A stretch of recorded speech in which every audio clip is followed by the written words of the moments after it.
Welcome to your very own channel, Let's Study with Richa. But today I, Tata Bhardwaj, gives you a very clear topic which is tribal and nomadic communities. It's going to be very easy. First of all, the question which arises is, what is tribe? What are tribal people? How are they related to caste-based societies? Actually, I'm going to clear all your doubts in this video. Okay? We are going to talk about two main tribes, which are the Gonds and the Ahoms. Let's get started.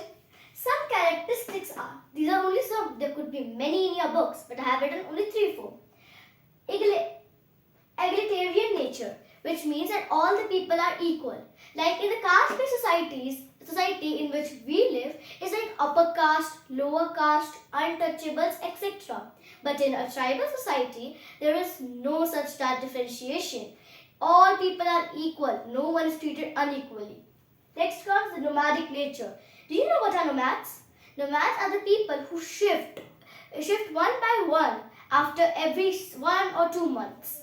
Next are patrilineal and matrilineal society. This is a very important topic. Like in patrilineal society, for example, this is your father and this is your mother. They both married each other. Now they had given birth to you and your brother. To you, let's just write it as S, which means the son, and this is as T, which means the daughter.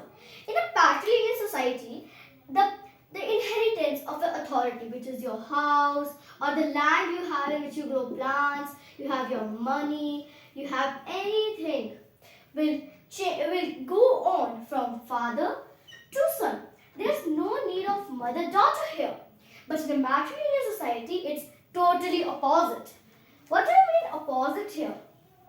Opposite here means something kind of a thing that from mother it will go to daughter. There are two societies. The patrilineal society is a society in which we and you live. But the matrilineal society is a society in which the northeastern part of India lives. It's the only part of India which lives in matrilineal society actually. But still, it's upon you and your family which society do you want to live in. Next comes up the kinship bonds. It is also a very important characteristic because it has a lot of explanation. So like in a kinship bond, it's a family ties or connection by marriage, birth or adoption. To make it simpler, let me give you an example. For example, this is male ancestor, which means your grandmother. Now your grandmother gave birth to 3 sons, which is your father, your father's brother, and again your father's brother. Your father's brother, your father and your father's brothers married the girls they like. Means they are now married. It is by marriage. And then after marriage, of course, they'll produce kids. Now, like your father created you and your sibling. Your father's brother gave birth to 2 of your cousins, and then the third brother gave birth to 2 of the cousins. But what if one of your cousins is adopted? Well, so what? All of them, like your father, your father's mother, all of them has only one male ancestor, which is your grandmother. Alright? Which is your grandmother. Next, let us go to the 2 main tribes we are going to learn in this lecture, which is the Gonds and the Ahoms. Let's start with the Gonds. In the Gonds lived in the Madhya Pradesh side. Like for example, don't mind to my drawing please. I'm not good at drawing maps actually. For example, in this India, this part of Madhya Pradesh, MP is of Gonds. It's inhabited by Gonds.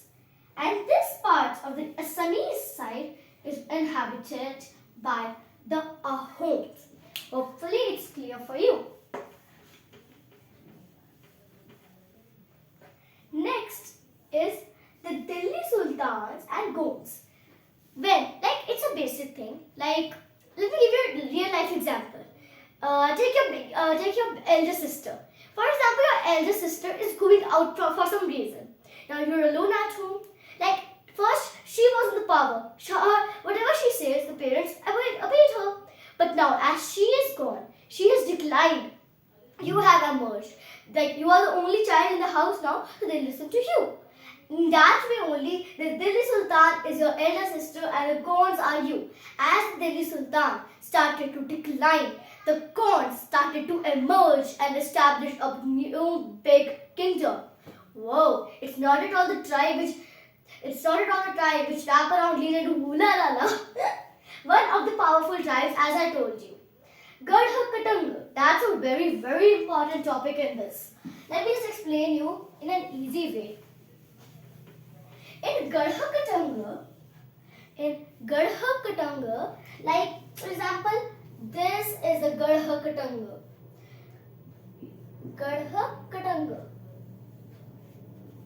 This is a Gadha Katanga. Let me just write here. Gadha Katanga. It comprises of a lot of chaurasis. What we say? Chaurasis. Like these are the chaurasis in them. Now what are chaurasis? I'll tell you. Chaurasis. And then the chaurasis comprise of a lot of barhods. Like 5 barhods in each. For example, that's not at all real. Now, the Gadha Katanga, let me just make it easy for you. It's the barhods.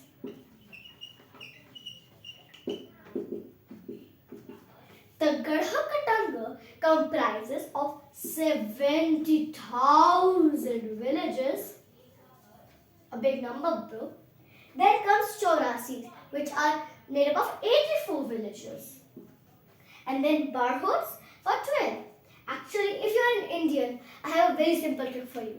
As you know that we say 84 in Hindi as Chaurasi and 12 as Bara. The trick is done. 84 villages Chaurasis, 12 villages barhods.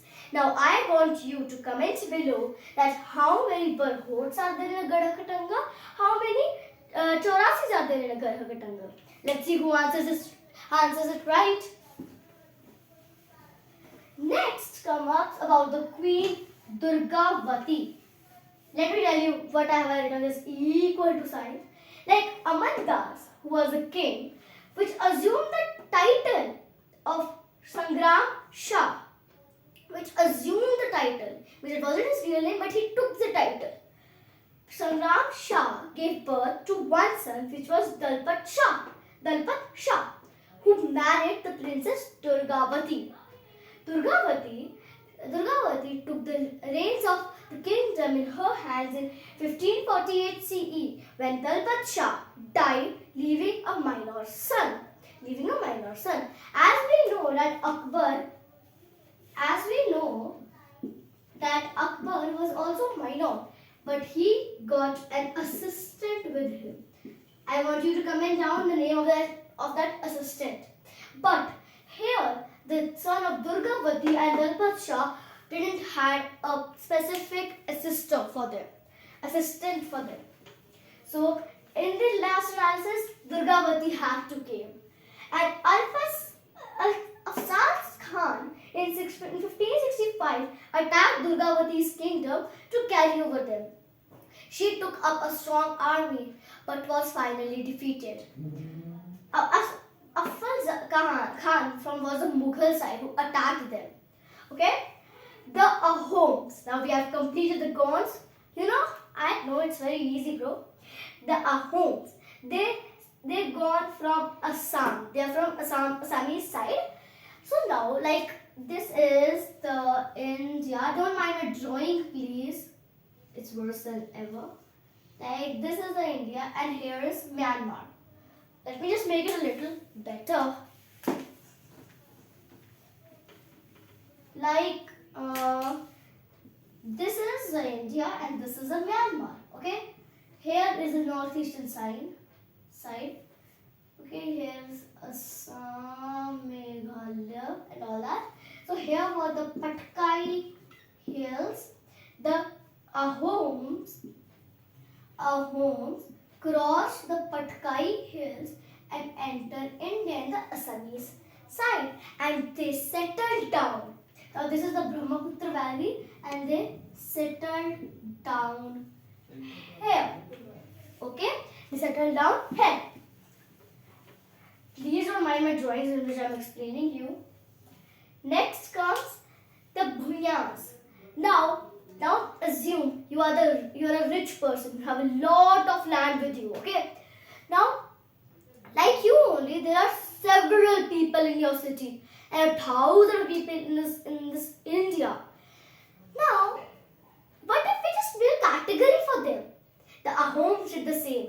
They suppressed the powerful landlords, locally powerful landlords as Bhunyas. Okay. They also defeated Chettiars and Koch Hadu. Let me give you an example. You are very rich. You want to acquire more and more land. So what you will do? You will start taking your neighbor's land. Ki mujhe de do, mujhe de do. Like I'll take up the land.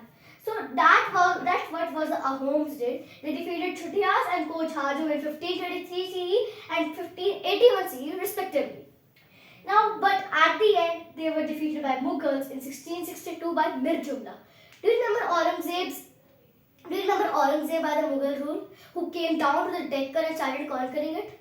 The person who was in charge of that Deccan camp was Mir Jumla, who then took up the eastern side. Like first he conquered the Deccan, then the eastern side. The page system. A page system is an important one. Like a page system. Let me just tell you one more thing and then I'll tell you about the page system. Like for example, there is a town A and town B in the Ahoms. See, this is the Ahom. Here is the town A, here is town B. So now what they did, they check the population rate monthly in an year. They check the population rate monthly in the year. So this is town A, this is town B. It had 3 houses and it only had 1 houses, which means 3 people, only 1 person actually. So what they did, they check and they get to know that here is less people and here are more. So what they did, they took your neighbor and shifted it to B. Alright? Now it's equal. It's 2 people, 2 people. And now this was one of the characteristics. Next comes up the page system. In the page system, when they saw Mughal people attacking them, slowly coming to them. What they did, they took these 2 people. To form military. It proved very helpful for them as they did not maintain a standing army like the Mughals. Like the Mughals had a standing army, like you are very rich, you have guards around you to protect you. But the Ahoms didn't. They were also rich, but they didn't have guards to protect them. So they just, when someone came, they just carried people and made them as their guards, just for temporary purposes. Then is a clan or K. Some group of people together look after several villages. They are known as clan or K. Next comes they granted land and temples to Brahmins. They also wanted to adopt Hinduism. So they granted land and temples to the Brahmanas, who are also the kind of. They also give out Hinduism, so they granted them lands. Then is Rudra Singh, like Queen Durgavati in Gonds. There is Rudra Singh in Ahoms, who named as Ahom Chronicles as Puranjis. Like we know Court Chronicles, Mughal Chronicles, Delhi Sultanate Chronicles, etc. The Ahom Chronicles were named as Puranjis. Hopefully you had fun in this video and learned something new. Thank you. Please don't forget to subscribe and like our channel. Thank you.